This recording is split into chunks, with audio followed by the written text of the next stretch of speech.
জেউসও Monday night রতে intercontinental চ্যাম্পিয়নশিপের জন্য নাম্বার 1 কন্টেন্ডার হয়ে গিয়েছে। আর এটার পর কি বাজেভাবে জেউসকে ফ্যানরা ইন্টারনেটে ব্যাকল্যাশ দিচ্ছে।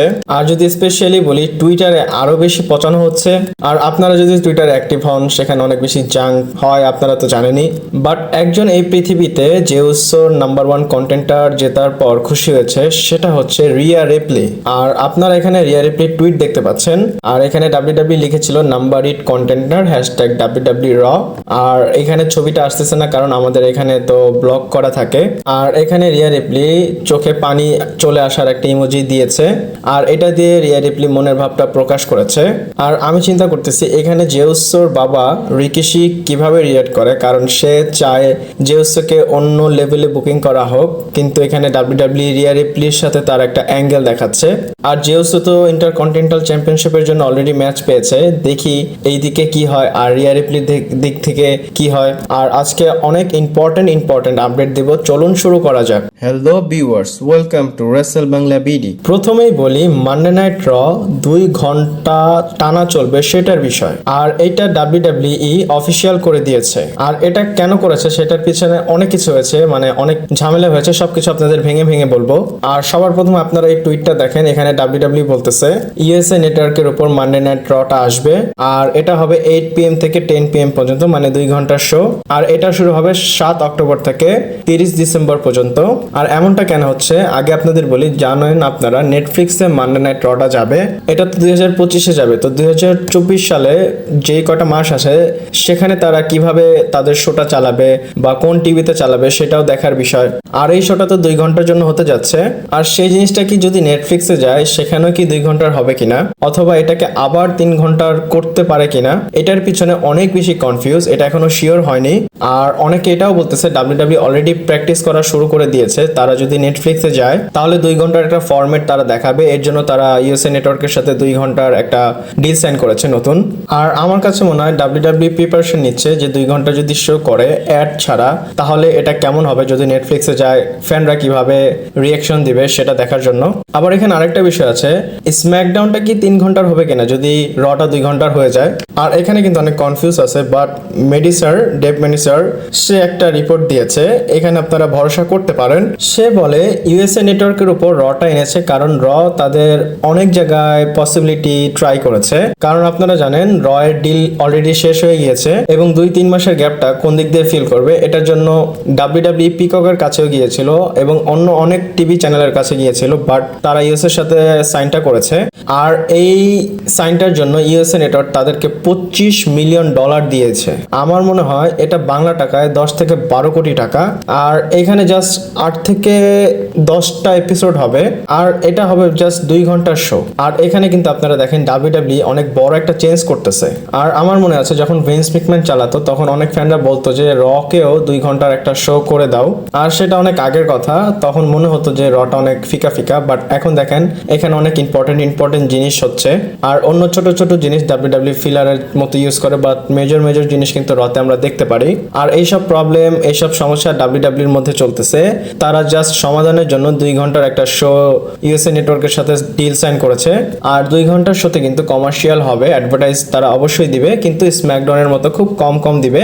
আর যদি নেটফ্লিক্সের কথা বলি, সেটা নিয়ে এখন অনেক বেশি কনফিউজ। যখন আমরা আরো সামনে রটাকে দেখবো, ক্ল্যারিটি আরো ক্লিয়ার হবে, তখন আপনাদের সাথে শেয়ার করব। এরপর গাইস কথা বলি সিএম পাঙ্কের ব্রেসলেট নিয়ে।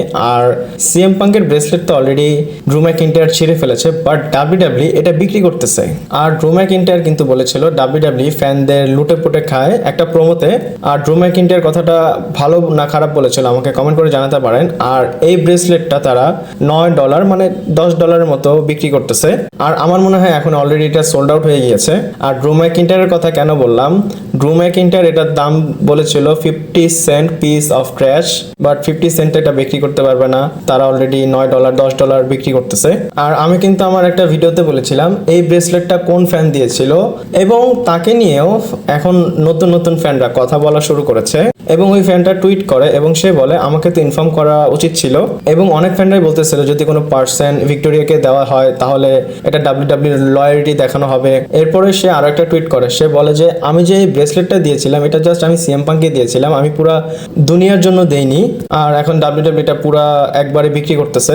আর এরপরে সে আরো একটা টুইট করে এবং ক্ল্যারিফাই দিয়ে দেয় যে তার কাছে কোনো ব্যাড ব্লাড ডাব্লিউডাব্লিউর সাথে, মানে খারাপ কোনো কিছু নেই। আর অনলাইনে তাকে নিয়ে অনেক কথা হচ্ছে এবং সিএম পাঙ্ক ড্রু ম্যাকিন্টায়ার স্টোরি লাইনটা অনেক বড় চলতেছে, তাই আপনাদের সাথে শেয়ার করলাম। আর আপনারা যদি এরকম ফ্যান হয়ে থাকেন, ড্রু ম্যাকিন্টায়ারকে যদি সামনে পান, কি ব্রেসলেট দিবেন আমাকে কমেন্ট করে জানাতে পারেন। এরপর গাইস আপনাদের খুশির খবর দেয়, এবং তার আগে আমি বলি ডাব্লিউডাব্লিউ আমাদের খুশির খবর দিয়ে দিয়েছে। আর খুশির খবরটা হচ্ছে এর পরের যে মানডে নাইট রটা সেখানেই সিএম পাঙ্ক রিটার্ন করবে। আর এই মানডে নাইট রটা হবে পোর্টল্যান্ড থেকে। আর ব্যাড ব্লাডও এখানে হবে, ব্যাড ব্লাডের জন্য অফিসিয়ালি এই ভেন্যুটা অ্যানাউন্স করে দিয়েছে।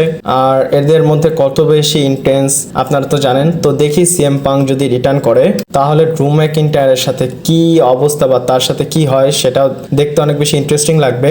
আর ব্যাড ব্লাডে Hell in a Cell match হবে, আমি কিন্তু আপনাদের আগেই বলেছিলাম, ডাব্লিউডাব্লিউ এটা অফিসিয়াল করে দিয়েছে। তো এটা দেখার বিষয়, সিএম পাঙ্ক এবং ড্রু ম্যাকিন্টায়ার একজন আরেকজনকে যখন কনফ্রন্ট করবে সেটা অনেক কেওস একটা মোমেন্ট তৈরি করবে। এটা আমি আসলে দেখতে চাই। এরপর গাইস শুধু সিএম পাঙ্কের না, আরো দুইটা ম্যাচ ডাব্লিউডাব্লিউ ব্যাড ব্লাডের জন্য অফিসিয়াল করে দিয়েছে।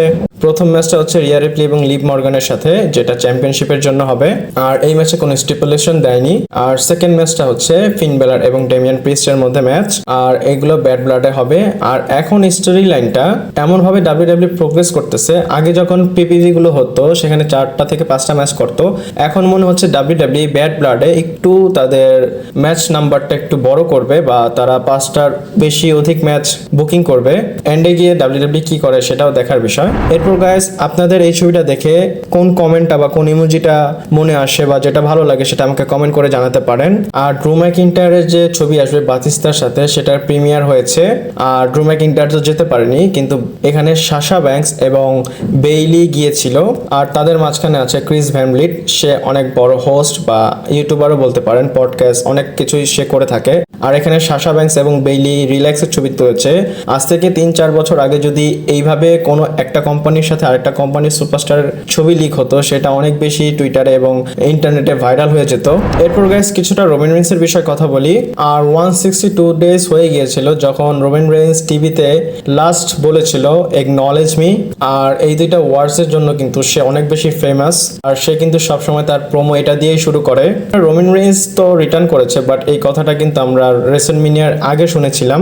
আর এখনো কিন্তু রোমান রেইন্স রিটার্ন করার পর তার মুখ থেকে কোনো কথা শুনিনি বা তার কোনো প্রোমো শুনিনি। আর আই থিঙ্ক আমাদের এই ওয়েট করাটা খুব তাড়াতাড়ি ব্রেক হতে যাচ্ছে।